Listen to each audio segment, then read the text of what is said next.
नमस्कार, मैं हूं आपके साथ प्रिया सिंह सोमवंशी। इंडिया न्यूज के कोविड ओपीडी में आप सभी का बहुत बहुत स्वागत है। हर दिन सुबह 11 बजे इंडिया न्यूज खोलता है कोविड ओपीडी। तो आपके मन में अगर कोरोना से जुड़ा कोई सवाल है, वैक्सीनेशन से जुड़ा सवाल है या फिर कोरोना के बाद आपको किसी तरीके की समस्या हो रही है, तो आप उन तमाम सवालों के जवाब यहां पर ढूंढ सकते हैं। घर बैठे आपको मिलेगी डॉक्टरी सलाह। आपसे कुछ ही देर में हमारे साथ एक्सपर्ट का एक पूरा पैनल यहां पर मौजूद होगा जो आपको आपके सवालों का जवाब देंगे। इंडिया न्यूज लगातार एक नंबर फ्लैश कर रहा है। अगर आपके मन में भी कोई सवाल है तो आप इन नंबरों का इस्तेमाल करके सीधा सीधा हमसे जुड़ सकते हैं। चलिए आगे बढ़ेंगे और कोविड ओपीडी की शुरुआत भी करेंगे, लेकिन उससे पहले आप ये ब्रेकिंग न्यूज जान लीजिए। अनलॉक एक बार चूंकि अब अलग अलग राज्यों में शुरू हो चुका है, ऐसे में भारी भीड़ भी जमा होने लगी है। बाजारों में लोगों की चहल पहल दिखाई दे रही है, लेकिन आपको ये समझना पड़ेगा इससे बीमारी फिर से बढ़ सकती है और इसीलिए जब तक जरूरी ना हो, बार बार आपसे यही अपील करते हैं हम कि घर पर रहिए, क्योंकि भीड़ भाड़ की वजह से कोरोना फैल सकते हैं। और अभी आपको ये समझना है कि सेकेंड वेव कमजोर भले ही पड़ी है, लेकिन डेल्टा वेरिएंट अभी भी हमारे देश में एक्टिव है। आपको याद रखना है कि थर्ड वेव की चेतावनी भी बार बार एक्सपर्ट दे रहे हैं, इसीलिए संभल जाइए और जब तक जरूरी ना हो घरों से बाहर ना निकलिए। भले ही अनलॉक हो गया है, लेकिन कोरोना को हराना है, सभी का सहयोग जरूरी है। WHO भी चेतावनी दे चुका है कि भारत सरकार को इतना जल्दी ये फैसला नहीं लेना चाहिए था, जल्दबाजी में अनलॉक की ओर नहीं बढ़ना था, चूंकि अभी भी कोरोना की समस्या बरकरार है।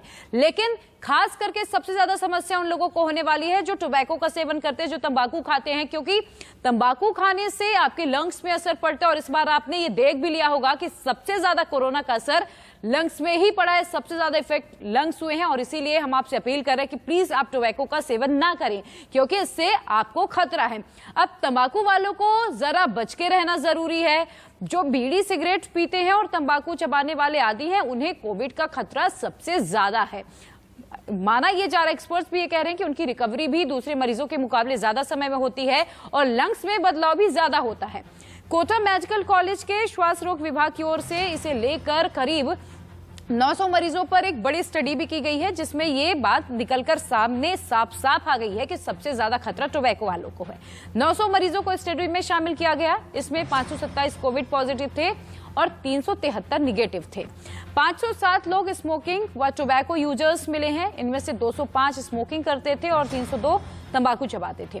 205 स्मोकिंग करने वालों में से 121 पॉजिटिव और 24 निगेटिव थे। 302 तंबाकू चबाने वाले लोगों में से 173 पॉजिटिव और 129 निगेटिव थे। अब इन आंकड़ों को देखकर आप ये अंदाजा लगा सकते हैं कि आपके लिए मुश्किलें कितनी ज्यादा हैं। स्मोकिंग और टोबैको से आपको दूरी बनाना जरूरी है। 900 मरीजों को स्टडी में शामिल किया गया। 527 कोविड पॉजिटिव मिले, जैसे हमने अभी आपको बताया।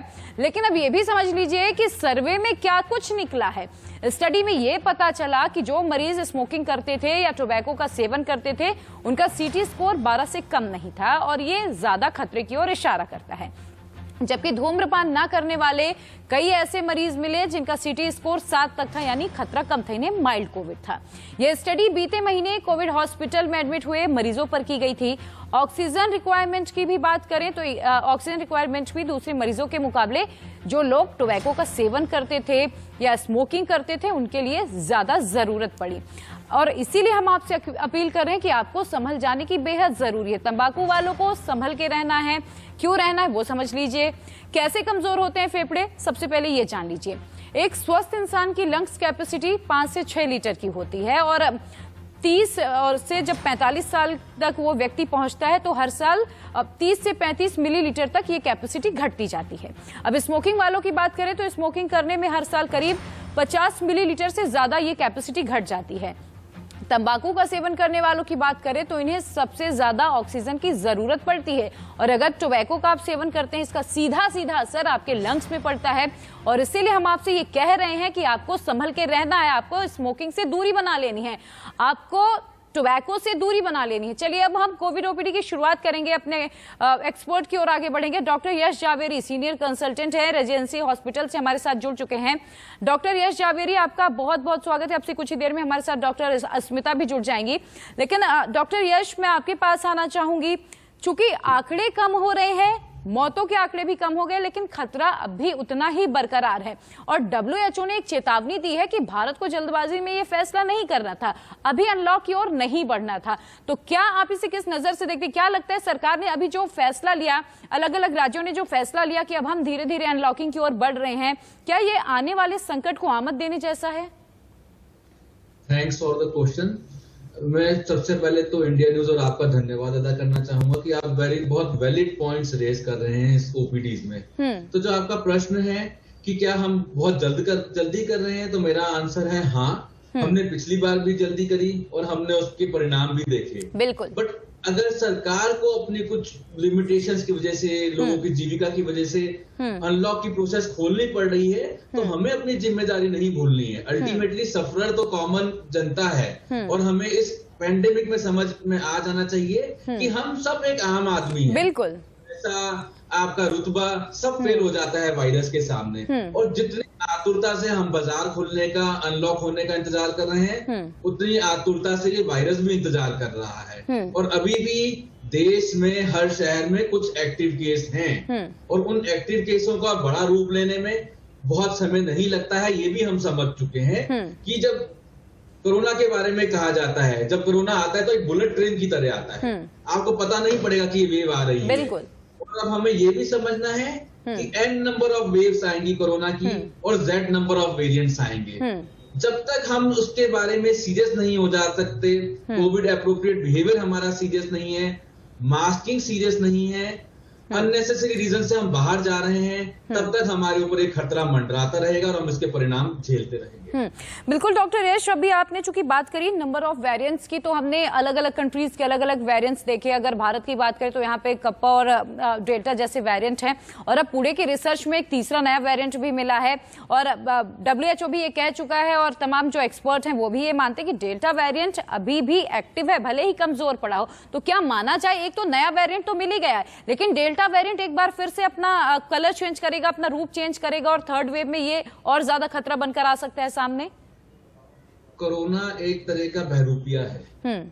जिस तरह से हमारे पास शुरू में जब हमारे पास एंटीबायोटिक्स आए थे, पेनिसिलिन का इन्वेंशन हुआ था, तब ये कहा गया था हमने इन्फेक्शियस डिजीज के खिलाफ जंग जीत ली है। बट ऐसा नहीं हुआ। पहले एक एंटीबायोटिक को रेजिस्टेंस आया, फिर दूसरे को आया, फिर 10 एंटीबायोटिक्स को आया। अब हम एक पोस्ट एंटीबायोटिक एरा की बात करने लगे हैं। हम बैक्टीरियल इन्फेक्शन देखें कि हमारे पास सारे एंटीबायोटिक्स फेल हो चुके हैं। क्या हम कोविड में भी उसी राह पे चल पड़े हैं कि इनएडिक्वेट इन्फेक्शन कंट्रोल, बीमारी का फैलना, गलत दवाइयों का ज्यादा यूज होना और तमाम नेचुरल रीजन से भी वेरिएंट्स और म्यूटेंट्स बढ़ रहे हैं। बट हमें समझना है, जब तक हम बचाव करते रहेंगे, जब तक बीमारी कंट्रोल में रहेगी, तब तक इन वेरिएंट्स का नंबर और म्यूटेंट्स का नंबर कम रहेगा। ठीक है, अब कॉलर की ओर बढ़ते हैं। द्रोण हमारे साथ अयोध्या से जुड़ चुके हैं। द्रोण, इंडिया न्यूज की कोविड ओपीडी में आपका बहुत बहुत स्वागत है। आपका सवाल क्या है द्रोण? मैम, मेरे बाबा को 7-8 दिन से बुखार आ रहा है। और मेरे बाबा को बुखार आ रहा है 7-8 दिन से। ठीक है, तो द्रोण आप ये जानना चाह रहे क्या उन्हें कहीं कोरोना तो नहीं, आप यही जानना चाह रहे हैं? यस मैम, हम यही जानना चाह रहे हैं। ठीक है। खाने में कुछ अच्छा भी नहीं लग रहा है। अच्छा, ठीक है। डॉक्टर यश जावेरी, मैं चाहूंगी आप द्रोण को आंसर कर दें। जी द्रोण, आपका क्वेश्चन के लिए धन्यवाद। 8 दिन से बुखार आना कोरोना भी हो सकता है और अन्य इन्फेक्शियस बीमारी जैसे मलेरिया, डेंगू भी हो सकती है। खाने में स्वाद ना आना या भूख ना लगना, ये भी कोरोना का लक्षण हो सकता है या किसी भी फेब्राइल इलनेस का लक्षण हो सकता है। तो आप एज अर्ली एज पॉसिबल किसी डॉक्टर से मिलें और कोविड की जांच जरूर कराएं। उम्मीद करते हैं द्रोण आपको जवाब मिल गया होगा। और सबसे पहले तो आपको घबराने की जरूरत नहीं है, आप अपने पास के जो आपके डॉक्टर आसपास मौजूद हो, आप उनसे तुरंत जाकर सलाह लें। चलिए आगे बढ़ते हैं। डॉक्टर जावेरी, चूंकि अभी जैसे कि द्रोण का भी सवाल था कि उनके बाबा को लंबे समय से बुखार है और अब मॉनसून ने दस्तक दे दी है, ऐसे में मौसम बदल रहा है और वायरल का खतरा ज्यादा मंडरा रहा है। डेंगू या टाइफाइड जैसी बीमारी भी मॉनसून में हमें ज्यादा एक्टिव देखने के लिए मिलती हैं। तो ऐसे में हम डिफ्रेंशिएट कैसे करें कि ये कोविड के लक्षण है या फिर ये मलेरिया या डेंगू जैसी कोई समस्या हो सकती है या नॉर्मल वायरल? बहुत ही वैलिड क्वेश्चन है आपका। फिर से जैसे मॉनसून ने हमारे देश में दस्तक दी है तो बहुत सारी डायरियल इलनेस, मलेरिया, डेंगू, मच्छरों से होने वाली बीमारियां, सबका इंसिडेंस हमारे देश में बढ़ जाता है। बट भगवान का शुक्र है लास्ट ईयर भी और इस साल भी डेंगू मलेरिया का प्रकोप इस देश में कम रहा है। फिर भी हमें हमेशा डॉक्टर यश, आपका ऑडियो मुझ तक अभी नहीं आ पा रहा है, शायद कुछ टेक्निकल प्रॉब्लम है, एक बार आप प्लीज चेक करें। जी डॉक्टर यश जी। तो जी। हमारे देश में तरह तरह की मानसूनी बीमारियां हैं। हमें हर बार डॉक्टर की सलाह लेनी बहुत जरूरी है और ऐसा भी हो सकता है कि एक शहर में 3-4 बीमारियों का प्रकोप बढ़ जाए, जैसा देखा जाता है मलेरिया डेंगू के साथ आ गया, डायरियल इलनेस आ गई। तो हमें सिम्टम का एनालिसिस करके मरीज को देखते हुए हमें सही सलाह देनी बहुत जरूरी है। ठीक है डॉक्टर यश, चूंकि कोविड का टाइम चल रहा है, बहुत सारी जगह भी पूरी तरह से लॉकडाउन अनलॉक भी नहीं हुआ है, तो ऐसे में अगर लोग डॉक्टर के पास नहीं जा पा रहे हैं, तो अगर मैं प्राइमरी प्रिकॉशन की बात करूं तो ऐसी कौन कौन सी टैबलेट्स हैं जो घर में लेना सेफ रहेंगी शुरुआती दौर में?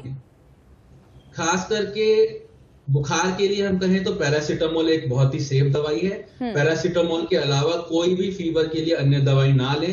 खासकर जब हम वायरल इलनेस की बात करते हैं तो बाकी नॉन पैरासीटामोल बेस्ड बुखार की दवाइयां अनसेफ हो सकती हैं, तो हमेशा पैरासीटामोल पे विश्वास रखें। ठीक है डॉक्टर यश जावेरी, आप हमारे साथ बने रहिएगा। दिल्ली के मुख्यमंत्री अरविंद केजरीवाल कुछ कह रहे हैं, उन्हें सुनते हैं।